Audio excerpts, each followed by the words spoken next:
Assalamualaikum warahmatullahi wabarakatuh. Alhamdulillahirabbil alamin. Assalatu wassalamu ala asrafil anbiya'i wal mursalin wa ala alihi wa ashabihi ajmain. Para sahabat sekalian dimanapun rekan-rekan berada, tentu perjalanan hidup manusia di muka bumi ini berjalan sesuai dengan ketetapan yang telah Allah berikan kepada kita semua. Dan berbicara tentang ketetapan Allah untuk makhluknya, maka kita berbicara tentang qada dan qadar. Jadi secara ringkasnya, qada itu dimaknai sebagai ketetapan Allah untuk makhluknya yang dituliskan, yang sudah dituliskan di dalam kitab Lauhul Mahfuz jauh sebelum manusia, sebelum langit dan bumi, bahkan sebelum alam semesta ini diciptakan. Nah, sedangkan qadar adalah perwujudan atau keterlaksanaan dari ketetapan Allah ini. Kita harus yakin terhadap qada dan qadar ini, dan ini merupakan rukun iman yang keenam. Penjelasan terkait adanya qada dan qadar ini terdapat pada beberapa ayat di dalam Al-Quran. Di antaranya pada Quran surat Ar-Ra'd ayat 8. Di akhir ayat ini Allah mengatakan, wa kullu syai'in indahu miqdar. Segala sesuatu ada ketentuan, ada ketetapan di sisi Allah Subhanahu wa taala.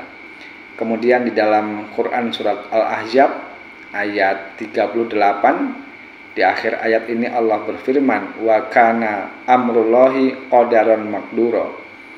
Dan adalah ketetapan Allah itu suatu ketentuan yang pasti terjadi, yang pasti berlaku. Rekan-rekan sekalian, sayangnya kita sering kurang tepat dalam memahami makna qada ya. Kita sering menyangka bahwa qada itu hanya mengandung ketetapan Allah yang tidak bisa diubah lagi. Padahal di dalam qada juga mengandung bagian dari ketetapan atau ketentuan Allah yang masih bisa kita ubah melalui upaya dan doa kita. Allah memberikan kesempatan kepada manusia untuk menggunakan akal, pikiran, menggunakan hati, kolbu, panca indera, menggunakan tuntunan Al-Quran dan Al-Hadis untuk melakukan serangkaian upaya dalam mengubah nasib atau mengubah takdir kita, tentu saja ke arah yang baik, ke arah yang diridhoi oleh Allah Subhanahu wa taala.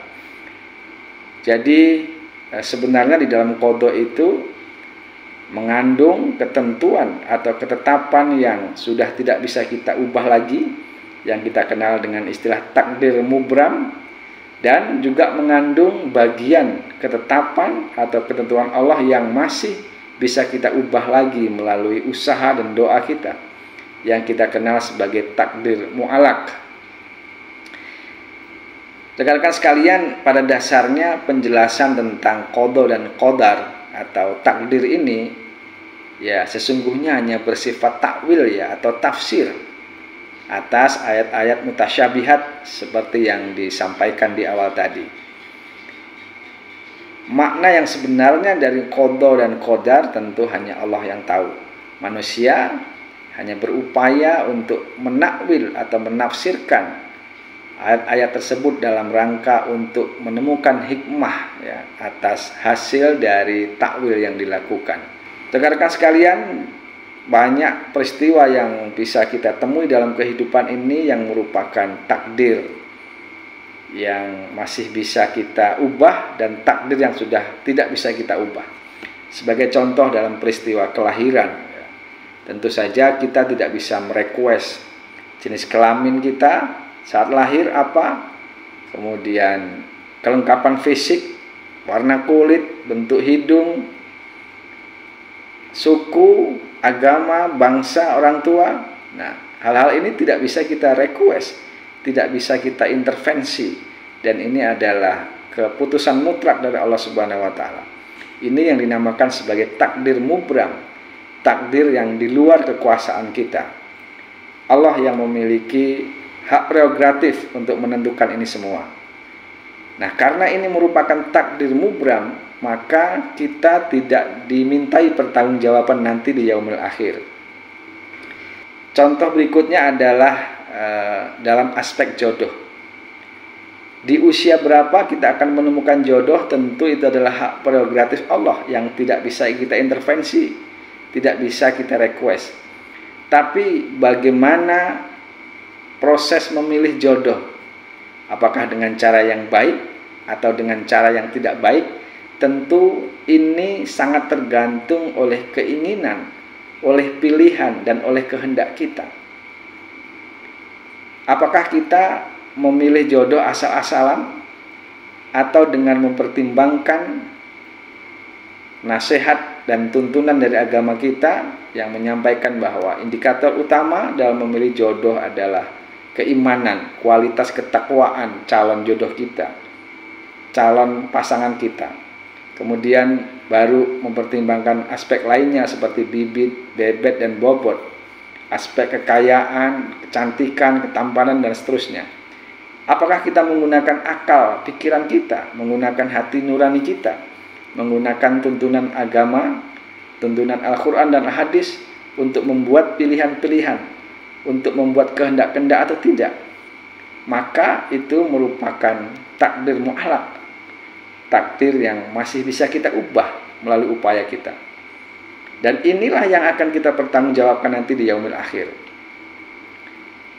Jadi pada aspek jodoh, pada umur berapa kita bertemu jodoh itu adalah takdir mubram. Sementara proses menemukan jodoh dan siapa yang kita pilih sebagai jodoh kita itu merupakan takdir mu'alaq, hasil dari pilihan dan kehendak kita sendiri. Kemudian contoh lain adalah pada peristiwa kematian. Nah, tentu pada usia berapa kita mati, di mana kita mati, itu adalah ketetapan Allah yang tidak bisa kita intervensi. Tapi bagaimana proses kematian itu sangat dipengaruhi oleh keinginan dan kehendak kita. Kalau kita ingin mati husnul khotimah, maka kita harus berupaya untuk melakukan kebaikan-kebaikan, menjadikan perbuatan baik ini sebagai budaya, sehingga di akhir hayat kita insya Allah sedang dalam melakukan kebaikan-kebaikan. Dan sebaliknya, kalau hidup kita ini diisi dengan perbuatan-perbuatan kemaksiatan, perbuatan yang tidak baik, maka kemungkinan besar saat di akhir hayat kita akan juga sedang melakukan perbuatan-perbuatan yang tidak baik, perbuatan-perbuatan yang dilarang oleh Allah, sehingga bisa saja manusia meninggal dalam keadaan su'ul khotimah. Dengan demikian, pada usia berapa dan di mana kita akan meninggal itu hak prerogatif Allah. Tapi proses menuju kematian, bahkan bagaimana cara kita mati juga sangat dipengaruhi oleh diri kita masing-masing, oleh pilihan kita. Apakah kita ingin mati dalam berbuat kebaikan, atau mati overdosis, atau mati bunuh diri? Terserah, itu sangat dipengaruhi oleh pilihan dan kehendak manusia. Ingat, Allah Subhanahu wa Ta'ala telah memberikan akal, pikiran, hati nurani, panca indera, tuntutan agama, tuntunan Al-Quran dan Hadis. Maka diharapkan agar kita sebagai manusia dapat membuat pilihan-pilihan yang diridhoi oleh Allah Subhanahu wa Ta'ala. Rekan-rekan sekalian, mengakhiri bahasan ini, saya ingin menyampaikan bahwa ada hikmah yang sangat mendalam terkait dengan adanya qada dan qadar. Hikmah dari adanya takdir mubram atau takdir yang tidak bisa kita ubah lagi adalah agar manusia selalu menyadari bahwa kita ini adalah makhluk yang sangat lemah, tiada daya di hadapan Allah Subhanahu wa Ta'ala. Sehingga apabila kita menerima kesuksesan, maka janganlah merasa sombong dan membanggakan diri dengan mengatakan bahwa kesuksesan yang telah kita peroleh itu semata-mata karena usaha kita sendiri.